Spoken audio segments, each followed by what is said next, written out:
মনোবীক্ষণ polyclinic, চিকিৎসার জগতে এক দশক। এখন এখানে সব বিষয়ে ডাক্তারবাবু একসাথে তলায়। ফোন করুন 7477999515 এই নম্বরে। ফের পশ্চিমবঙ্গ পরিবহন দপ্তরের ডিরেক্টর হলেন বড়োয়ার বিধায়ক জীবন কৃষ্ণ সাহা। সোমবার তাকে এই দায়িত্ব দেওয়া হয় রাজ্য সরকারের পক্ষ থেকে। হিরো বাইকে ঈদুল আজহা লাকি ড্র। এবার হিরোর বাইক কিনলেই নিশ্চিত দুর্দান্ত সব উপহার, 10,000 টাকা পর্যন্ত ক্যাশ ডিসকাউন্ট, আকর্ষণীয় finance scheme. Hero Golden Motors private limited, Golden অটোমার্টে, বহরমপুর, পঞ্চাননতলা ও রঘুনাথগঞ্জে।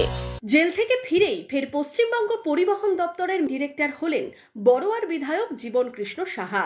2021-এর বিধানসভায় জেতার পর পশ্চিমবঙ্গ পরিবহন দপ্তরের ডিরেক্টর হয়েছিলেন জীবন কৃষ্ণ সাহা।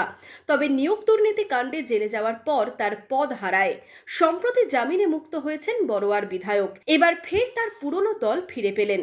সোমবার রাজ্য সরকারের পক্ষ থেকে তাকে পশ্চিমবঙ্গ পরিবহন দপ্তরের ডিরেক্টর পদে পুনরায় নিযুক্ত করা হয়। সত্যি আজকে আমার খুব খুশির দিন। আমি পশ্চিমবঙ্গ সরকারের ট্রান্সপোর্ট ডিপার্টমেন্টের ডিরেক্টর পদে পুনরায় আমি যোগদান করলাম। বাংলার জনপ্রিয় মুখ্যমন্ত্রী মাননীয় মমতা বন্দ্যোপাধ্যায় এবং প্রিয় সাংসদ শ্রী অভিষেক বন্দ্যোপাধ্যায়ের আশীর্বাদ মাথায় নিয়ে আজকে আমি পরিবহন দপ্তরের ডিরেক্টর পদে যোগদান করলাম।